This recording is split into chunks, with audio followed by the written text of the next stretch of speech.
politics is not actually a process. It's not actually an event. It's a process in itself.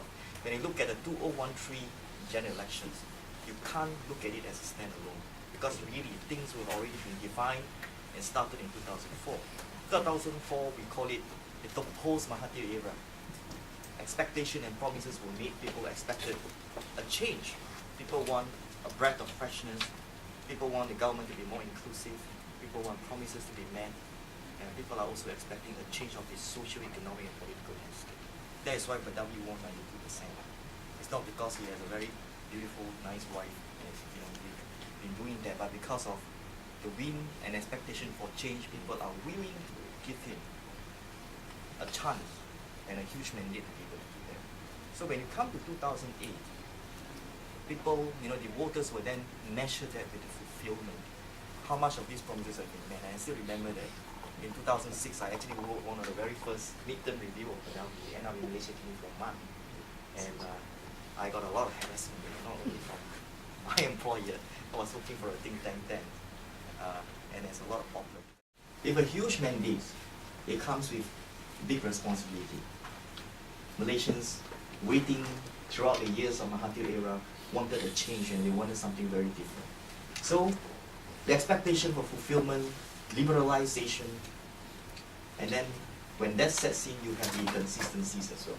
So I still remember that one of the things that I've asked in my article, I asked the Badawi administration then, we started with a bang. Would it end up with a whimper? Because a lot of promises then were not met. And that was actually back in 2006 or so, the midterm review. And also, political parties within Barisan Nasional then were also faced with a lot of transition issues. The case of Peng, for example, the transition was so bad that we have 4 actually chief ministers potentials. And they can even play a game and say who gets the biggest majority will then be the CM. Wow, fantastic. When that happened, I will sabo you, you will sabo me. So the game gets a lot merrier. That's what actually happened. So the transition become very uncertain, not only within UMNO, but within MCA, within Gerakan, and within the major political parties. And internal strife, I think it's not, later, when we look into the trend, we can also say that the impact of Mahathir, the attack on Badawi, has actually contributed in the loss of votes, whether you like it or not. So that's why now, there's a lot of people saying that, oh, Mahathir should stay away from BN campaign. My take is that whatever votes that he would have lost for BN is lost anyway. But with him coming back, there's a consolidation for the Malay conservative votes, especially those within the civil service. So you can see that it's a lot less shaky compared to the one. So back to 2013, that's why the first word there is consolidation. You can see the transformation. There's a consolidation and BN has to pick. So if you look at Professor Samsul figure, the C featured pretty much quite badly, 13 to 30, which means that most of the Chinese seats were actually won by. But if you look back at the end, it's a very solid 97 seats. So I was sharing with Farish by saying that almost 100 seats already in the bag. The questions that you'll probably be asking us at the end of it. So that will actually form some of the answers to the questions. So that is a consolidation phase that they have got to do. Consolidation of the Malay votes. It is happening and it's working. To say that all the programs and Najib through is not working, I think it's a fallacy. We have not seen people enough. So we'll talk about that later. There's also transformation. I think Najib, for whatever that he can do, he has already done it. I think he has worked very hard a number of programs that he has given out. He been given some headache as an analyst. Sometimes, I get confused with the acronym, Prima, Rima, whatever, there's a lot of it that you get your tongue twisted sometimes. But it has actually worked. And later we'll show you that, the transformation of it when we address the MCIO quadrant, and I'll tell you that how this thing will actually work as well. Economic stimulus. The government have actually approved a number of projects. And during one of my talks, I've actually, given talks to a number of CEOs, and some of them told us that, hey, we've been getting contracts, 200 million, 300 million contracts. So what do? These people are not coming out to vote. If they don't like the government, they are probably not going to vote. Yeah? Because a number of these companies actually survive on government contracts. And they have been getting government contracts. Major LRT work are going on at the moment. as much as 50 billion, and I know a lot of these companies are doing quite well. Sunway, Binapuri, you name it. In Nusa Jaya, in Iskandar, a lot of things are also happening. And these things have an impact. Like what Prof says, something you can see rather than something you can't see. Alright? It's nice to hear ini kalila, uba, and all this kind of thing, bersihkanlah. But these are concepts. So when you compare concepts to reality, things that you can see and hold, the 2008, that I think will also be a major factor that will determine who eventually will have that traction. Middle class awakening, definitely. Dr. Meredith talked about a series of NGOs movement and a consolidation of that into what we call the Himpunan Rakyat. Yeah? And then by moving forward, you can also see that as what we have predicted, the opposition will then ride on it. These are the stimulus that were actually brought in to revive. At one point in 2011, before the Sarawak elections, the opposition were actually dimming. You know, it's actually losing a bit of steam. But per se was launched immediately after Sarawak, and Sarawak was actually the turning point for Pakatan Rakyat. Right? They won double the seats, 15 seats, they made a bit of traction. And with that, when Bersih was launched in July that year, it actually brought up a bit of the mood. And subsequently, a series of other things. That's why we always say that Najib has actually missed one of the key milestones. He should have actually done it together with the Sarawak elections, and I think he will keep a good majority. Yeah? So that middle class awakening is there. It's a little bit more than what you see in 2008. That's why a number of you I've heard and seen pictures of Malaysian in Singapore walking LRT station with a card or jom balik undi. You know, these are the things that you don't see back in 2008. You're eager to go back to votes. But how would that translate? So we have got to go back to reality, put our feet on the ground, and subsequently we'll discuss a bit about that. I got this. Okay. And that's credibility attack. Every other day in Malaysia, you know, you have sex video, you have porn opening. We are not the biggest producer, by the way. It just so happens that, you know, things like that are happening. So credibility attack has a saturation point, right? It has come to a point that even if you show Mustafa Ali video, the only thing you get out of it, that the only thing that they can prove is that he's still potent.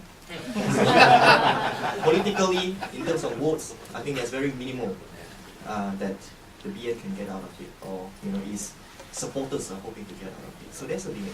Political reform, I think both sides have done political reform. To say that Najib have not done it is also wrong.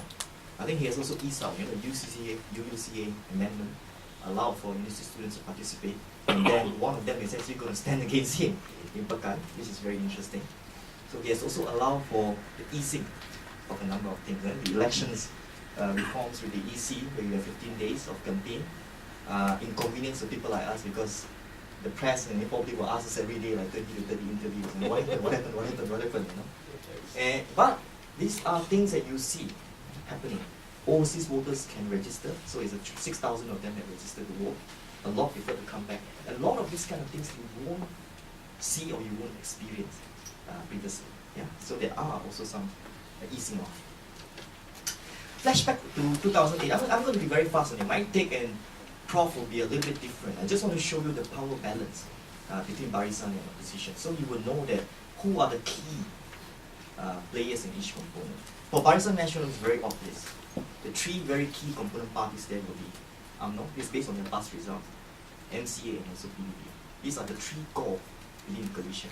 But at the moment, I think MCA is going to have a big problem. Yeah, a number of strategic decisions they have made, but may not be entirely wrong. Yeah, they have seized some seats. I think at the end of the day, the 3 seats that they have ceded to UMNO is actually given Barisan Nasional a better chance of being able to defend the seats or even to win back the seats. Like Gelang Patah, I think was a very classic strategic move that I think Kisiang did not even see, because Gani, definitely 23 years behind his belt, is not a pushover, and that was something that I think going to lock down Kisiang, as I already known. He's spending his time every day in Gelang Patah, so that's why they have to send reinforcement to Johor. So the stake is very hard. Teo Ngee Ching is now going down to Kulai. But when you send too many people from one state down to another state, you're going to open up new fronts as well. Because Selangor is going to be a frontier state. It's going to be a frontline state. What about Perak? Perak is going to be another frontline state. And who, other people, apart from Ngai and Nye coalitions, will be able to hold on to the other factions. Because you must remember that politics in Malaysia, whether you like it or not, a lot of it are still driven by personality. We may say we have gone to issue-based, but a lot of issues do not have the content. The quality is pretty poor, right? The delivery is pretty crude. And it may not be the kind of thing that we want to say that, okay, now what we want ideally is to move to policy-based, not just issue-based. Yeah? So that is something that we have not seen. So look at the opposition, we are pretty evenly meshed, and that is going to be reflected in the machinery that they have. So unprecedented this time. The DAP, PAS and Pakatan, PKR have tremendous machinery, something that you don't see even in 2008. So that is a bit of a difference. And if you look at the popular votes, there's a shift of 14% almost on the EN side. And they have lost 60 over seats. The question is that they only need half of that. Can that happen? I always say that it's possible. Yeah? But we have got to then look at the whole quadrant. Whether the possibility is there or not. But like I said, if you look back at 2008 and 2004 difference, definitely there's a shift of 14%. And with a shift of, I think it's about 7%, 7 to 8%, Prof, I think there'll be a change of government. Yeah? Right. So it's a half of that. Yeah? So what have the dynamics changed? If you look at 2008, if you look at 2013, again, I pick up on the turnout from Dr. Meredith. Very, very crucial is on the turnout number. I think both coalitions have got to bang on that. The turnout, not only on the total turnout of voters, but also of their hardcore. So one of the strategies that they are actually going to do now is a mesh of logistics. Those who have the more provers and resources to be able to bring out these voters. And on that, I think on that basis, Barisan Nasional still has a bit of advantage. Because to turn out your people, if you turn out your people, you reduce the margin of losses immediately. Right? So that is one of the very key things. And I think turnout is going to vary. In certain states, the Uba fever has already gone off.